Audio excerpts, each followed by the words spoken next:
Hay algo en la selva amazónica que los guías turísticos no te explican. No por ignorancia, por protocolo. El protocolo dice que no se habla de ciertas cosas cuando hay extranjeros delante. El protocolo dice que algunas historias se quedan en la comunidad. Pero yo no soy guía, y tú llevas demasiado tiempo creyendo que las leyendas son para niños. Hay un silbido en la selva peruana que ningún animal conocido puede producir. Viene de todas partes al mismo tiempo. Dos obreros petroleros en Iquitos, Ruperto Delgado y Miguel Arévalo, lo escucharon en noches distintas, en años distintos, en zonas distintas de la selva. Los dos dijeron lo mismo, no entraron. Al día siguiente, alrededor del campamento de Delgado, había huellas. Nadie había entrado.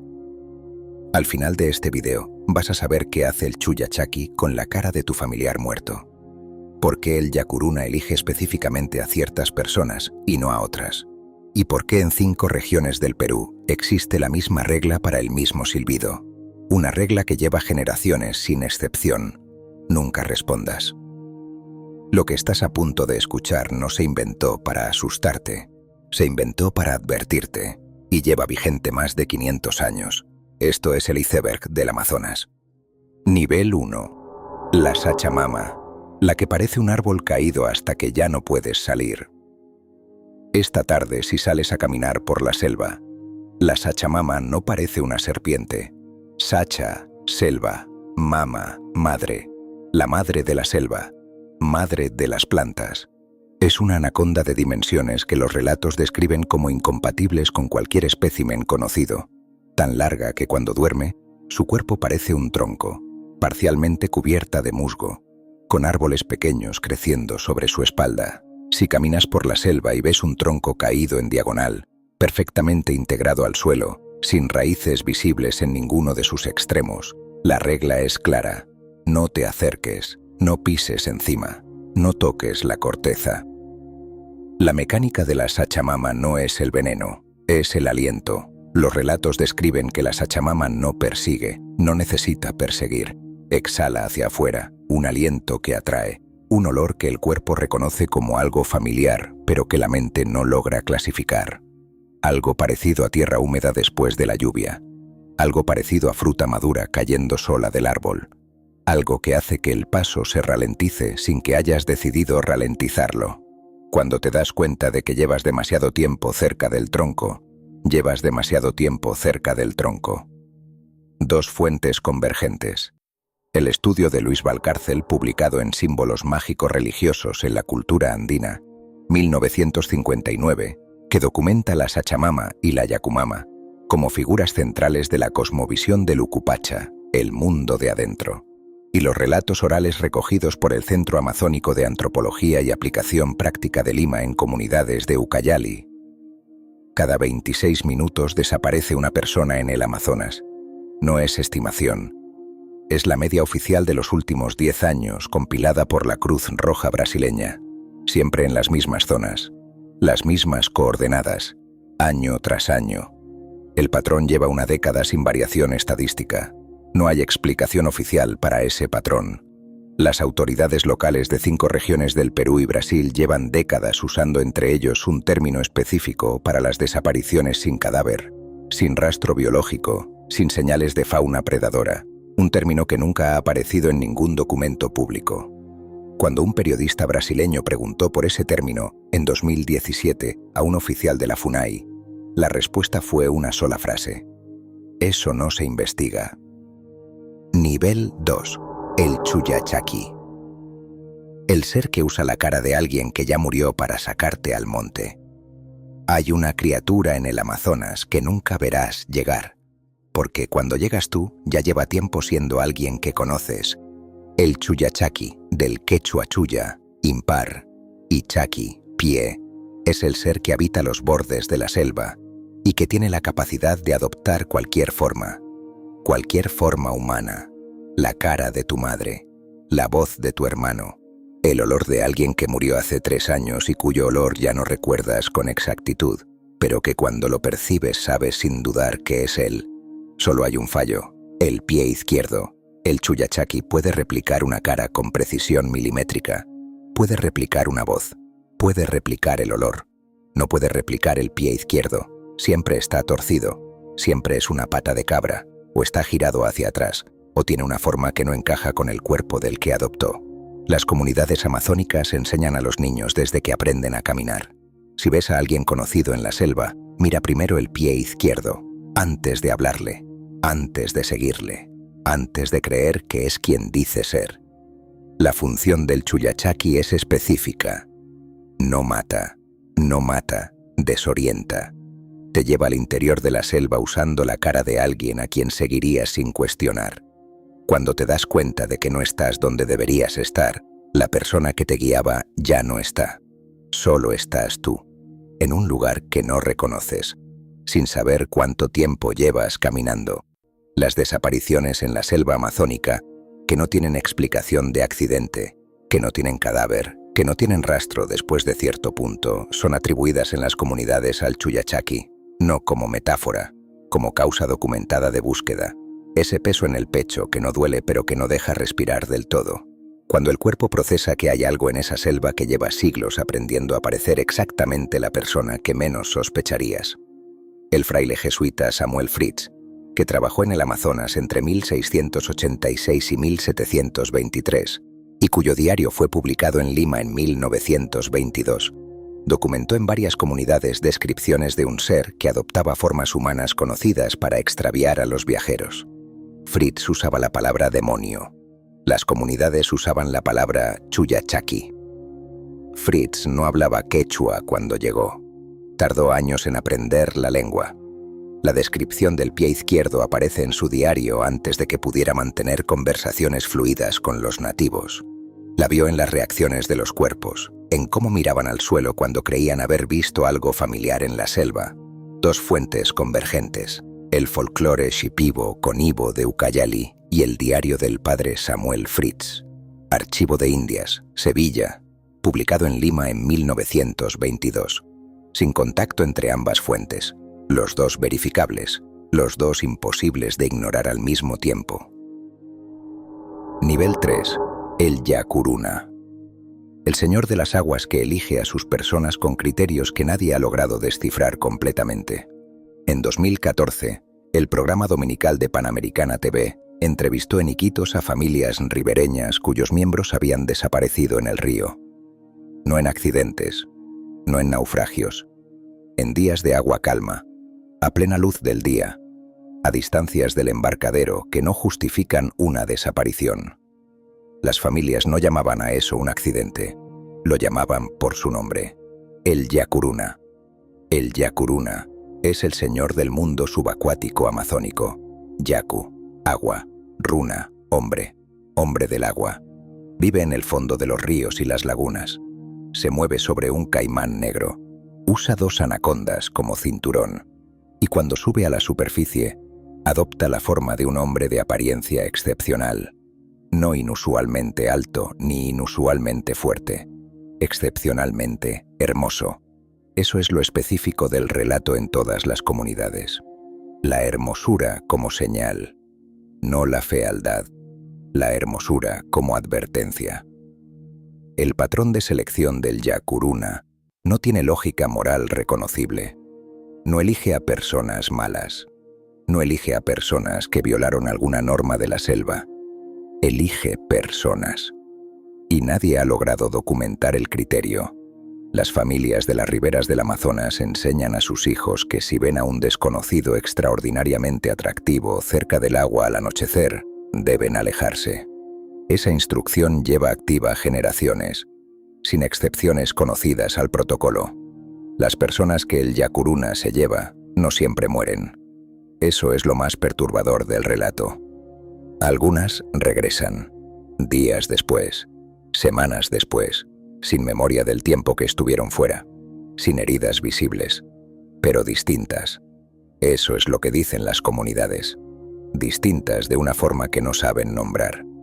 Hay un detalle específico que aparece en varios testimonios recogidos en comunidades de Loreto y Ucayali. Las personas que regresan tienen los mismos gestos que antes, la misma forma de caminar, la misma voz. Pero a veces, cuando creen que nadie los mira, se quedan quietos de una forma que no es descanso. Es otra cosa, como si estuvieran escuchando algo que los demás no escuchan. Las comunidades no explican eso, solo lo registran y lo enseñan. 2 fuentes documentadas, relatos recogidos por el antropólogo Jean-Pierre Chomel en Comunidades Yaguas de Loreto, publicados en Voir, Savoir, Pouvoir, EGSS, 1983, y testimonios directos de las familias entrevistadas por Panamericana TV en 2014. Nivel 4. El Tunchi. El silbido que los Shipibo, los Ashaninka y los Bora conocen exactamente igual aunque nunca hablaron entre ellos. Esta noche, en el silencio de tu habitación, el Tunchi no tiene cuerpo. Eso es lo primero que hay que entender. No es una criatura, es un alma. El alma de alguien que murió violentamente en la selva, o solo, o sin sepultura correcta. Un alma que no puede avanzar y que ya no recuerda cómo quedarse quieta. Según la tradición Shipibo-Conibo, los Ashaninka y los Bora de Loreto, pueblos que no comparten lengua, que no comparten territorio, que no tienen registro de contacto previo sistemático, la descripción del Tunchi es idéntica en los 3 casos. Un silbido, agudo, sostenido, que parece venir de todas partes al mismo tiempo. Si lo oyes lejos, está cerca. Si lo oyes cerca, ya está encima de ti. La paradoja del silbido del Tunchi lleva documentada desde los primeros registros misioneros del siglo XVII. No como leyenda, como advertencia operativa. El silbido tiene 3 variantes reconocidas por las comunidades. Un silbido largo y penetrante significa que el Tunchi identificó una transgresión en quien lo escucha. Un silbido breve puede ser neutral. Un silbido intermitente y errático significa que alguien en la comunidad está próximo a morir, no la persona que lo escucha. Alguien tuvo que ser el primero, sin especificar quién. Eso es más perturbador que la muerte directa. Las comunidades tienen una sola regla absoluta para el silbido del Tunchi. Nunca respondas, nunca lo imites, nunca silbes de vuelta. El motorista Miguel Arévalo, entrevistado por Panamericana TV en 2014, escuchó el silbido mientras transportaba turistas por el río. Decidió no decirles nada. Los turistas preguntaron qué era ese sonido. Arévalo dijo que era un pájaro. Después del reportaje fue preguntado por qué mintió. Dijo, porque si les hubiera dicho la verdad, alguno habría silbado de vuelta para ver qué pasaba. Y no quería estar ahí si eso ocurría. 2 testimonios independientes en regiones distintas. Los 2 sin contacto previo documentado. Los 2 describiendo la misma regla absoluta. Nivel 5. El abismo. El ser que los indígenas describieron durante siglos y que la ciencia encontró en los huesos. Esta noche, cuando la habitación esté en silencio, ese momento en que el cuerpo se relaja y la mente empieza a soltar. Hay algo en el interior del Amazonas que las comunidades de Brasil, Bolivia y Perú describen con el mismo nombre desde antes de que existiera el contacto entre esas regiones. El Mapinguari. Mapi, enroscado. Enguari, bestia. La bestia enroscada. La descripción es consistente en todas las fuentes independientes. Entre 2 y 3 metros de altura cuando camina erguido, cubierto de pelo rojizo y espeso, con una sola garra en cada mano del tamaño de un machete, con un olor que los testigos describen como el olor más intenso que jamás han percibido. No desagradable, aplastante. El tipo de olor que el cuerpo detecta antes de que el cerebro lo haya procesado y que produce una respuesta física inmediata de inmovilización, como si algo en el sistema nervioso reconociera ese olor de antes, de mucho antes. Las comunidades tienen una sola instrucción para el encuentro con el Mapinguari. No corras, no huyas, quédate quieto y cierra los ojos. Esa instrucción contradice todos los instintos de supervivencia que lleva miles de años instalados en el cerebro humano y lleva generaciones transmitiéndose sin variación, porque los que huyeron no regresaron para corregirla. En 1994, el paleontólogo Paul Martin de la Universidad de Arizona publicó en el Journal of Paleontology el análisis de huesos encontrados en cuevas de Brasil y Bolivia. Los huesos pertenecían al Megatherium americanum y a su pariente sudamericano más cercano, el Mylodon darwinii, perezosos gigantes, 2 o 3 metros de altura, pelaje denso y rojizo, garras de entre 30 y 40 centímetros y glándulas olfativas con una capacidad de producción de olor que los análisis describen como incomparable entre los mamíferos conocidos. La datación de carbono de los huesos más recientes encontrados en cuevas de Patagonia los sitúa entre 8.000 y 10.000 años de antigüedad. La datación de los huesos encontrados en las cuevas de Mato Grosso, Brasil, los sitúa entre 2.000 y 4.000 años de antigüedad. 2.000 años antes de Cristo, en pleno Amazonas. Dos hechos en los mismos análisis de carbono 14, publicados en el Journal of Paleontology, 1994, y en los registros paleontológicos del Museu Nacional do Brasil. Los dos verificables, los dos imposibles de ignorar al mismo tiempo. La ciencia oficial dice que el Megatherium se extinguió hace entre 10.000 y 12.000 años. Los huesos de Mato Grosso tienen entre 2.000 y 4.000 años. Esos dos datos están en los mismos archivos paleontológicos. Los dos son verificables. Los dos no pueden ser ciertos al mismo tiempo. En 1937, el coronel Percy Harrison Fawcett, explorador de la Royal Geographical Society, desapareció en el Mato Grosso buscando una ciudad perdida. Antes de su última expedición, describió en su correspondencia personal haber visto en la selva amazónica una criatura de grandes dimensiones con pelaje oscuro que se movía erguida. No lo identificó como ningún animal conocido. Su correspondencia está en los archivos de la Royal Geographical Society de Londres. Fawcett desapareció en 1925. Sus restos nunca fueron encontrados. Dos hechos en los archivos de la Royal Geographical Society. Referencia Fawcett Papers, Box 19. Los dos verificables, los dos imposibles al mismo tiempo. Lo que el sistema nervioso hace cuando procesa que existe un animal que la ciencia declara extinto desde hace 12.000 años, cuyos huesos han sido encontrados con una antigüedad de 2.000 años en el interior del Amazonas, y que 5 culturas independientes describen de forma idéntica hoy. Ese zumbido que sientes en el esternón antes de escucharlo con los oídos. Eso es el cuerpo clasificando información que la mente todavía no ha terminado de organizar. Hay algo que las comunidades amazónicas añaden al relato del Mapinguari que ningún análisis académico ha recogido todavía. Dicen que no ataca a quienes entran en su territorio sin intención de quedarse, solo a los que llegan para extraer, para talar, para tomar. En los últimos 30 años, la deforestación amazónica ha destruido una superficie equivalente a 3 veces el territorio de España. Y el número de avistamientos documentados del Mapinguari en zonas de deforestación activa ha aumentado en los mismos 30 años. Dos hechos en los registros de avistamientos del Instituto Nacional de Pesquisas da Amazonia y en los datos de deforestación del INPE, Instituto Nacional de Pesquisas Espaciais. Los dos verificables, los dos imposibles de ignorar al mismo tiempo.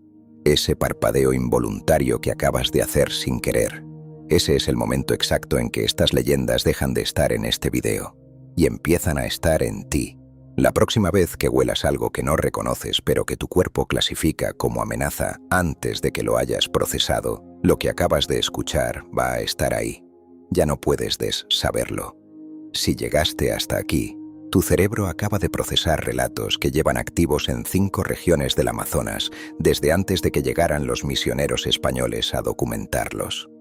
Relatos que el Centro Amazónico de Antropología y Aplicación Práctica sigue recogiendo hoy, que el antropólogo Jean-Pierre Chomel publicó en París en 1983, que Panamericana TV grabó en 2014 en la cara de personas reales que no estaban actuando, y que la paleontología encontró en los huesos.